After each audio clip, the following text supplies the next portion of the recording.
Community Organizers for Reform Now is under investigation in several states. I didn't see this one coming. I don't know about you. They're suspected of filing fraudulent voter registrations. Bad for them, sure. Not really good for us. Could be worse for presidential hopeful Barack Obama.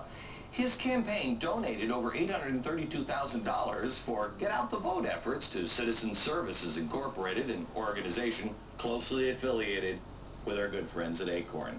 John Fund is the editorial writer for the Wall Street Journal and author of Stealing Elections, How Voter Fraud Threatens Our Democracy. John, let me ask you this. How exactly does one non-for-profit, like the Obama campaign, make another donation to another not-for-profit like Acorn? Isn't it kind of like Jerry's Kids given to the United Way?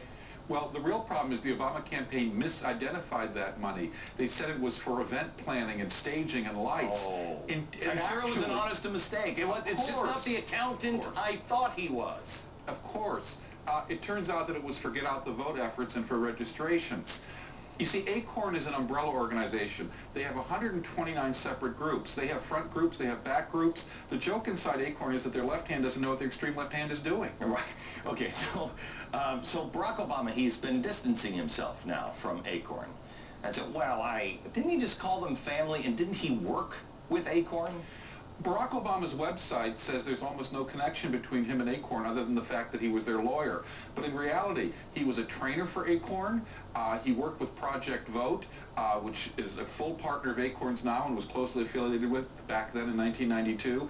And he sat on the board of a foundation with Bill Ayers, which gave Acorn over $200,000. All right, let me play the Acorn response here. I don't know, this is somebody from Acorn making a response. And listen how, just, whatever. We're talking about 2,000 fraudulent cards in just Indiana alone.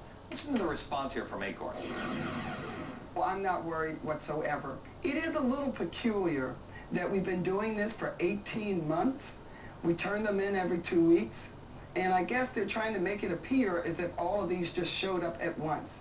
So sounds to me like they're the victim here. Well, Acorn has done this problem in 2002, 2004, 2006.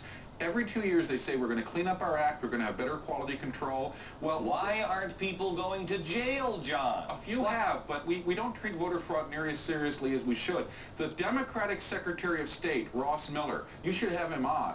He is great. He actually had Acorn raided last week in Las Vegas. Acorn complained and said it was a stunt, that it was designed to suppress minority voting. The Democratic Secretary of State said that's the equivalent of a bank robber complaining about getting arrested because the police had nothing better to do. He says the integrity of our election is vital to its legitimacy. Do you believe we're going to have a fair election in this country? I can't believe it. I mean, there's nothing else to stop believing in. Glenn, 40% of the country, according to polls, seriously questions whether the votes that end up being cast on November 4th will be counted fairly and accurately and might not be canceled out by people who shouldn't be voting or voting twice or don't even exist. Unbelievable, John. Thank you. Next thing